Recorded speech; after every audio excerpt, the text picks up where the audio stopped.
আজ সিপিআইএম ডিজিটালের পক্ষ থেকে আমরা মুখোমুখি হয়েছি সিপিআইএম পার্টির সাধারণ সম্পাদক কমরেড সীতারাম ইয়েচুরির। আজকে আমরা অনেকগুলো গুরুত্বপূর্ণ জাতীয় এবং রাজ্যের বিষয় তার মতামতটা জানতে চাইব।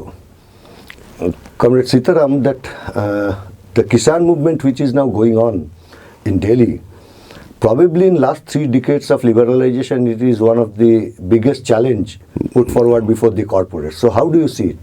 Very big challenge. I mean, in fact, you see, this is the culmination of the entire miseries that were heaped on the people, and particularly our Kisans. I mean, in the sense, that is the backbone of your rural economy. 2/3 of people live there. And they were facing the brunt of the liberalization attacks on people's livelihoods. While of course in the urban areas, the migrant laborers and the urban poor, I mean, they were also victims and slum dwellers essentially. But in the rural areas, this became acute when the effort was being made to now completely take over Indian agriculture by the corporate houses. Right. Which is what is neoliberalism. I mean, you know, the whole policy, neoliberalism is actually aimed at maximizing corporate profits.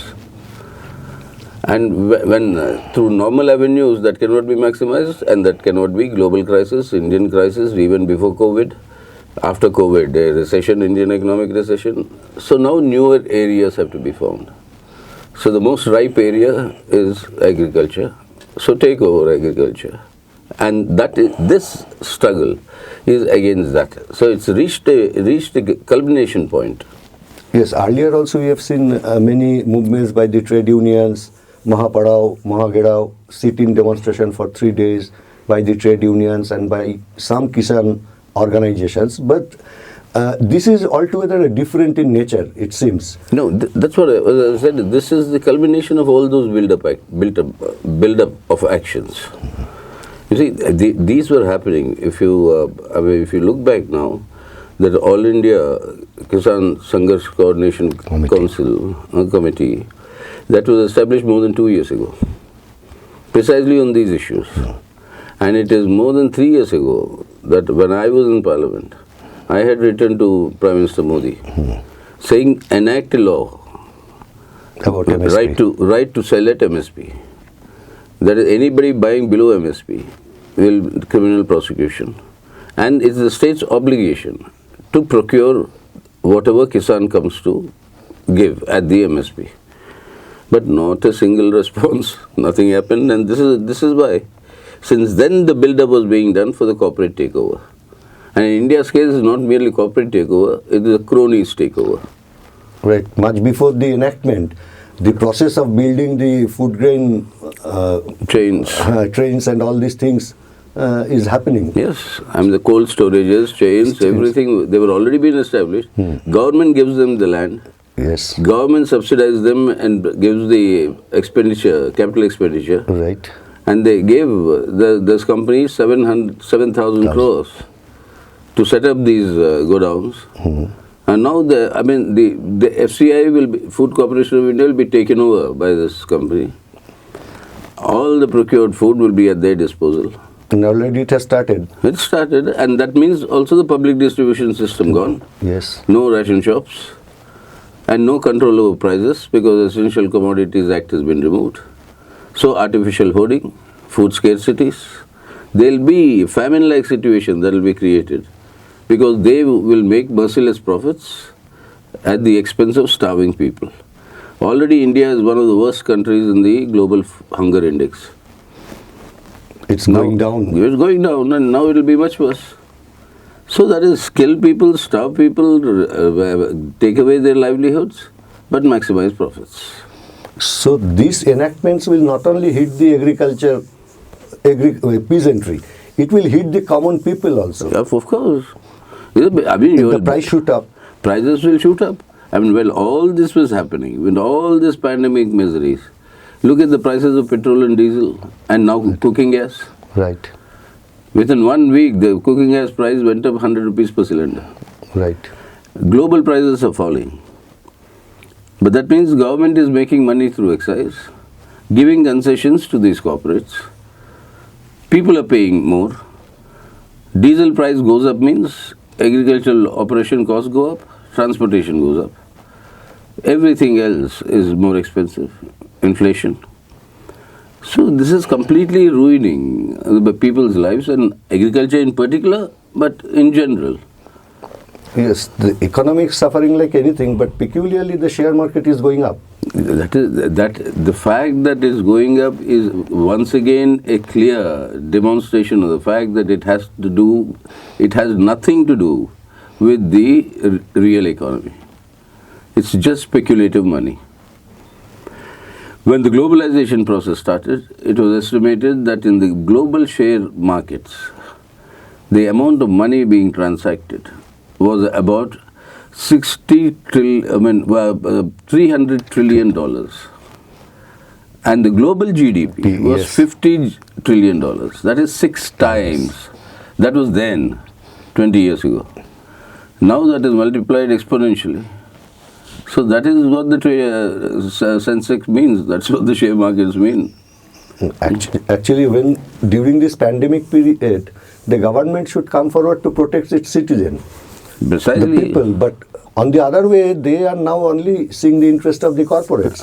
And so openly, the cronyism which is acting in India, but such open activity of crony capital, the India has never witnessed. Never. I mean, this is the most naked operation of the rule of capital. It is capital, the Indian corporates, who have now taken complete control over the Indian state.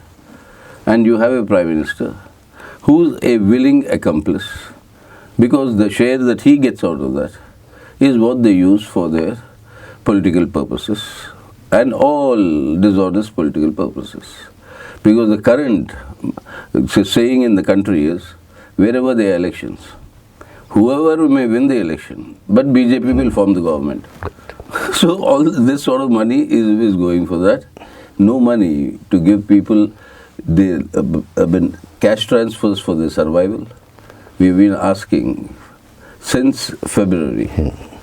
Cash transfers, direct cash transfers for all non-income tax paying families of 7,000 rupees 500 per month for at least 6 months. USA, Donald Trump signed $2,000 per head. He wanted $2,000, but the Senate was ready to give a little. Exactly, but even they are giving. Yes, Canada is giving. Canada is giving very well. All the Scandinavian countries are giving very handsomely. That's how their economy is now reviving. So that he doesn't do. More than 10.5 crores tons of crore tons of food grains are rotting in our FCI godowns. I said distribute them free to people who need. I mean, so that people don't die of hunger. No. But that has to be handed over to the corporate, who will then export it to the international market and make their profits. The left were raising all these issues, but now the ex-Reserve Bank governor, the Nobel laureates, they are also raising the same issue. I'm glad because you see, what the left raises is what is most rational. And it's very unlikely that rational people do not respond, echo accordingly. That is why the ex-governors of Reserve Bank, the former, Prime Minister Modi's appointees, his economic advisors, his secretaries in the finance ministry, all of them are coming out and saying exactly what we have been saying. Though they don't want to be politically identified with the left, that's fine. I mean, as far as we are concerned, we don't want any, we have always been against intellectual property rights, so there's no patent on our idea. But as long as it is correct thing, please accept it and let us work together to make sure the countries and the people are not destroyed. And simultaneously, now we are seeing that the democratic space in our country is also being squeezed by that new trade union code which has enacted, against whom the trade union, they had a big fight in last 26 November strike. Huge response was there. So how this can be jailed, this trade union movement, the Kisan movement, and the discontent which is being generated among the people? You see, the point is that all this has happened. They are already connected by the ruling classes.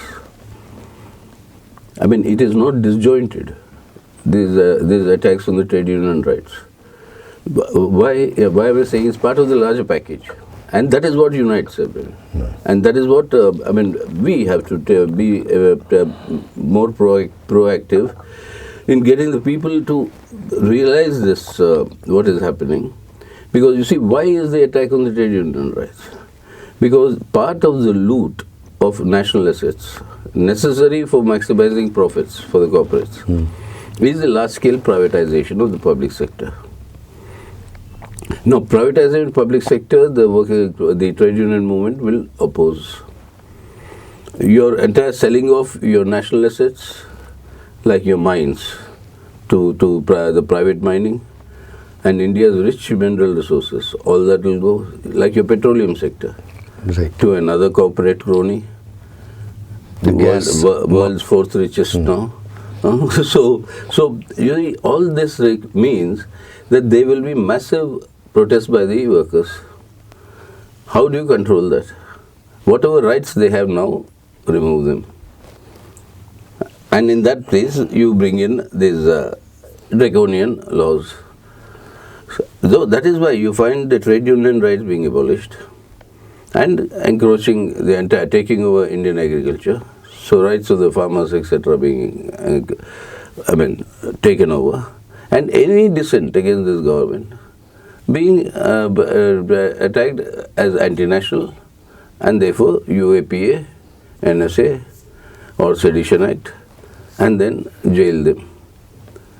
So you find an overall onslaught on people's rights, not only the working people's rights. Anybody who stands with the working people is subject to their criminal repression. Like even the parliament and the judiciary, they are also being attacked. That is the separate story. But in order to sustain this entire corporate takeover of India, the vision that is being painted by PM Modi is New India. This is the new India. I am doing what nobody has done in the last 70 years. PM Modi is right. He is doing what nobody has done in the last 70 years. Everybody else tried to build. Our criticism was they were not building it properly and adequately. Now he is the only one who is destroying whatever has been built in the past and is achieving, therefore, something that nobody else has achieved. So this is part of the whole plan, and his money, collecting money, looting, also personally in a Prime Minister's private fund, thousands of crores in the name of fighting COVID, but no relief for the people. No relief for providing health. And no accountability. No accountability, no transparency, and then electoral bonds. This is the complete legalization of political corruption. Now, before the elections in Bengal, a new tranche has been announced in the first week of January. So thousands of crores will be made there. And this, now we can say these are not only symptoms and signs of fascism, but the fascism is trying to, or the fascist approach is trying to grab all the institutions. On one hand, they are throttling the voice of the people, and on the other hand, the institutions like parliament, judiciary, administration, everywhere, in every sphere. Now. Remember, fascism never comes overnight. Neither is there some committee that will meet and declare, so-and-so day there will be fascism. Fascism comes over a period of time with the systematic destruction of the democratic structures of democracy. Now, for fascism to come in a democracy, if any one particular wing of democracy, so the setup, does something wrong, there are checks and balances by the other wings. Now, in Indian Constitution, you have three basic areas, that is the executive, the government, the legislature, the parliament of the state assemblies, and your judiciary. Each independent, but each complementary. Right. That is the thing. It's complementarity but independent. And they are the checks and balances. Now, if the excesses of the government have to go without any checks and balances, these institutions have to be destroyed. That's why destruction of parliament, no accountability of government, no answerability. And now because of the Kisan movement, the peasant movement, the demand is repeal the laws. Once the laws are made by parliament, they are laws. They can only be repealed by parliament. No amount of keeping them in abeyance, etc., will work. But under law, if I file an FIR... The Constitution have no provision of that. No, and if I file an FIR, the police is obliged to register a case under that law. So the only way that can be repealed is by the parliament. So in order to avoid that possibility, they cancel the winter session. But Amit Shah is holding rally with thousands of people. That's okay, COVID this thing. But parliament is cancelled because of this danger. Demand may come, we'll raise that demand. When everybody will, we hope others will also join, raise that demand saying you bring bills to repeal. To avoid that possibility, parliament go. Judiciary, we are all seeing what's happening.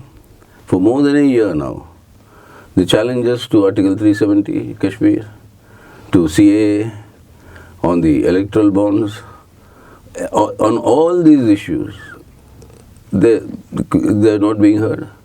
But you hear the bail of a journalist or the bail application of an actor, film actor, those are all extremely important.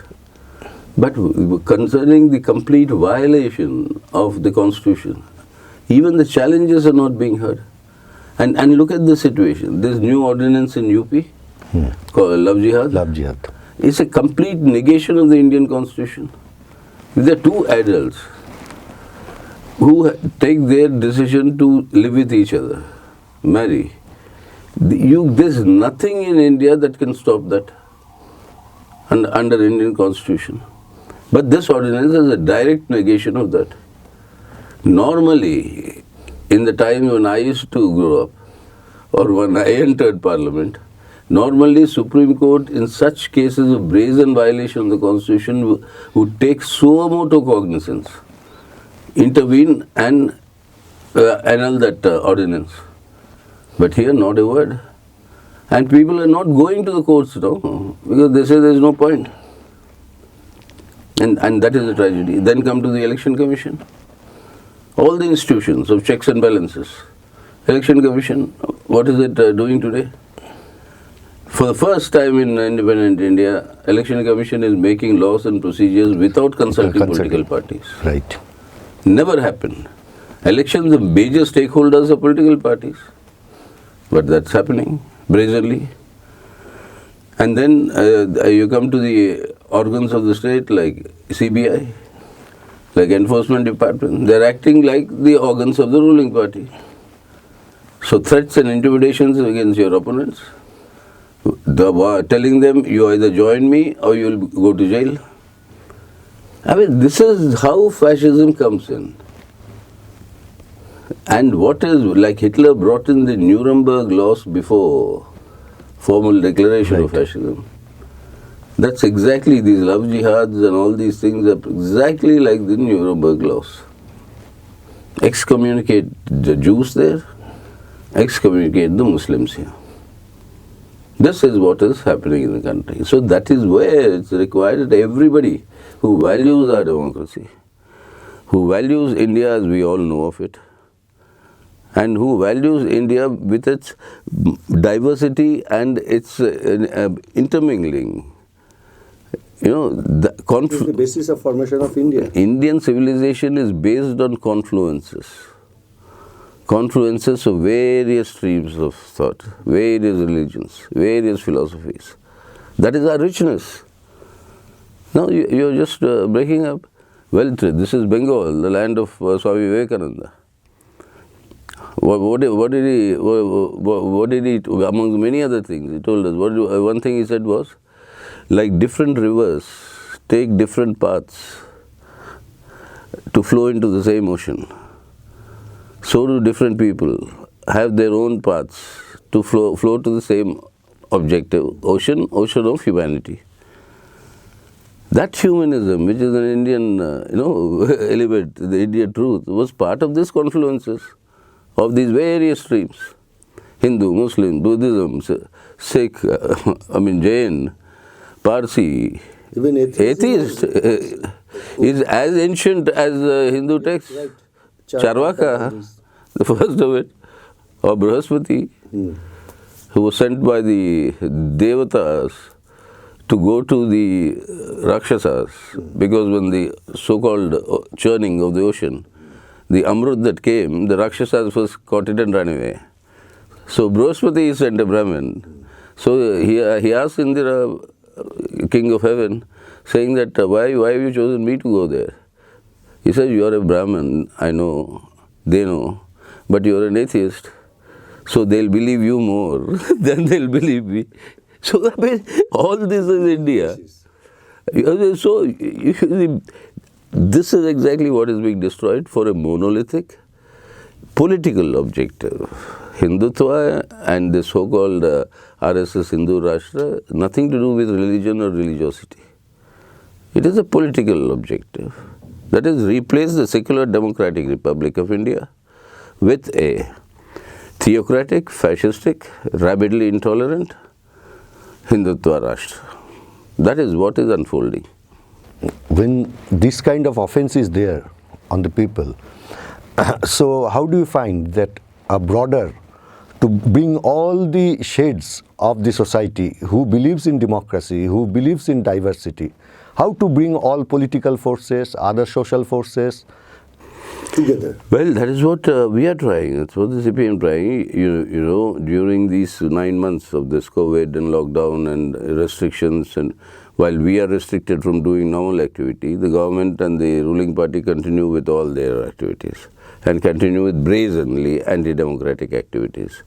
But even then, we are starting with the bringing together the left parties, the 5 left parties, then approaching and mobilizing other parties. So far 11 parties have come together on this Kisan struggle. Right. And 22 parties had come together on, that possibility because of these COVID protocol restrictions, that is not there. Otherwise that will still happen. Now the point is, everyone who values India, as we know, has to come together. And we, from our part, the CPM is playing a role in trying to bring them all together, saying unless we all come together, we cannot save India. If you can't save India, we can't create a better India for the Indian people. In Bihar election, there was Mahagathbandhan, and we have seen that all political parties against BJP, they came together and fought. And really the fight was gave a very good result and very positive result to the movement. So how do you find this kind of Gathbandhan in every coming elections? You see, first of all, in Bihar also, it's not that all parties, anti-BJP parties, came together. The number of parties in the Mahagathbandhan was less than the number of parties in BJP's Gathbandhan. Because they give their, whatever, Hindi, what we say, lalach to, or they give their fringe benefits, and through that, or threatening, they buy up and do that. But the major forces in Bihar came together. And the important element in Bihar is not that only coming together, but the agenda of the elections was converted to include economic justice along with social justice. So major issue there was unemployment, which rallied together this entire thing. And the track record of either Modi government or Nitish government is there for all to see. So that is one factor. But you see, bringing in everybody together will work in some states, or maximum elements together. In many states it won't work. Not because people dislike each other, but the political situation is different. It can happen, let's say, in Tamil Nadu, but it cannot happen, let's say, in Bengal. Why? Because now in Bengal situation, what they're saying is bring every anti-BJP force together. Now, there is a huge anti-incumbency in the Trinamool state government. And whatever they have done in the last 10 years, whether their policies or whether the method of implementing their politics of terror, on all these things, there is a massive degree of anti-incumbency. If everybody, including Trinamool, are together, then the anti-incumbency will benefit whom? BJP. Our objective is to defeat the BJP. If you unite everybody, you are defeating that objective. So it's counterproductive. It's like cutting the branch on which you are sitting. So therefore, I keep on appealing to everybody, and I'm glad now most political parties have also understood this point, that politics is not arithmetic. Arithmetic, you do 2 plus 2, it will be 4. In politics, you bring 2 and 2 together, it could be 4, it could be 0, it could be 22. So therefore, you understand what is the actual ground reality. Primary objective in Bengal is to defeat the BJP. To achieve that objective, it is necessary also to isolate the TMC and ensure that they are out of power in the state. That is why, because in terms of policies, there is no difference between the two, between the BJP and the TMC. And in fact, these agricultural laws, on which the big protests are going on, I think they were brought in Bengal 3 years ago. In 14 and in 17. Replica of what those laws are there. And what is the minimum support price declared and what is the minimum support price that the peasant gets? 1848 or something? 88. And then 1200 something. Right. So see the difference. So this policy-wise there is no difference. But the question is today, in the name of fighting BJP, if the Trinamool wants to consolidate and polarize the electorate in terms of the same religious polarization that the BJP wants, they feed each other. Jyotibabu also used to say that the biggest BJP in Bengal, collaborating with it, giving it legitimacy. BJP in Bengal. And then participating in BJP government as a cabinet minister. So given this track record, what will happen after elections? There is a big question mark. What will the TMC do? So is their commitment or their statements that they are anti-BJP today, how much of pinch of salt do you require to accept that? No longer a pinch of salt, you will require a gunny bag of salt. Even then it's difficult to accept that. So the track record speaks otherwise of what the slogans are giving today. And now in Bengal politics we are seeing that the people or the voters, many political parties like BJP, Trinamool, now MEEM and others, they are coming and they want the votes of Bengal be channelized on the basis of caste or religion, which was never happened in Bengal after independence. Till the left front government was there. But since 2011 there is a trend. So how to fight back this? That is, fighting back this can only be done on the basis of the actual livelihood issues of the people in bringing all these castes, all these religions, the exploited people in that together. Because if you are unemployed, the person who throws you out of the job doesn't see whether you're Muslim or a Hindu or you're a scheduled caste or you're a tribe or what you are. Simply saying these many people have lost their jobs. So the question is, those who want to implement such policies, anti-people policies, are the ones who utilize such social divisions. And that is how the Indian ruling classes have been doing for a long time. Now this has become more intense because the crisis is more intense. So now play up one social group versus the other. Mobilize them on that basis. That is the meaning of the rightward shift in politics. Your policies of profit maximization is causing immense discontent amongst the people. That discontent is reflected in a rejection of your policies. So at that time, the rejection of the policies is not to be allowed to become a big people's movement against the ruling regime. What is the way? Divide them. Divide and rule. And this is what British did, this is what these people do. The right word shift means that. Pit one against the other. What happened in America? Black Lives Matter, Trump's slogan of white power. What like it happens here, Hindu versus Muslim. The answer is Muslim. And he is responsible for all the woes of everybody. But actually, who is responsible is your policies. So the answer to break that is to bring people into the struggles and movements on the basis of their livelihood issues. And that is the priority of the CPM and the left in Bengal. Our alternative to BJP and Trinamool is not that one is Hindu, one is Muslim, we are both, that sort of a thing you play into their hands. That's not the. Our alternative is policies. On policy matters, you are no different. BJP, Trinamool. We are saying that pro-people policies. Here are what is to be done. We will come in our manifesto. Here is what is to be done in order to ensure that people's livelihood issues are addressed and resolved. So that is the way both will have to be fought, and they can be effectively fought.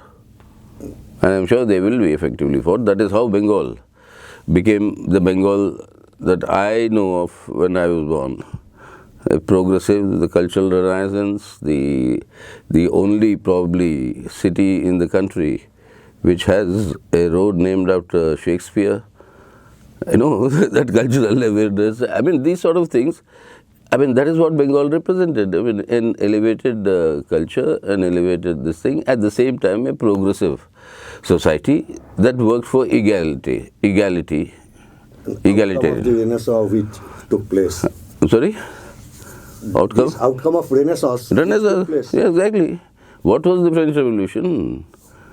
And the French word... Renaissance had a great influence all over the country. No, the national movement. National movement.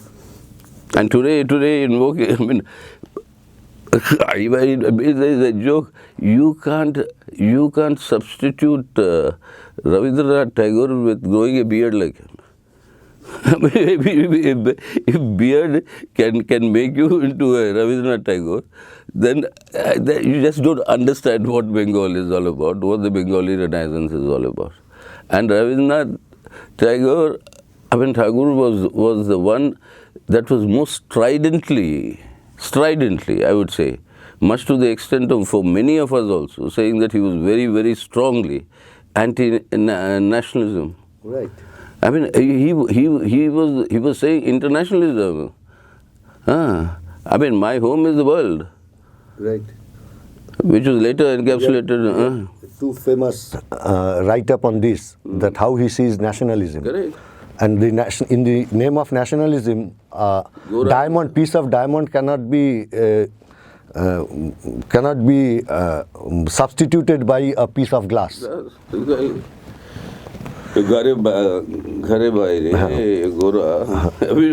all these things were actually novels on saying how nationalism is misused for narrow sectarian purposes. I know you are very busy and you have other programs also. So the last issue will be, how do you see the prospect of left? Because in terms of the last parliament election, the left vote share gone down really. And in 2016, there was a vote share of the left and the Congress combined, not in that kind of jot, but that combination got around 30% of vote. And last time there was no alliance in between the left and the Congress. And if you add the votes of left and Congress, it was to the tune of around 12% or so.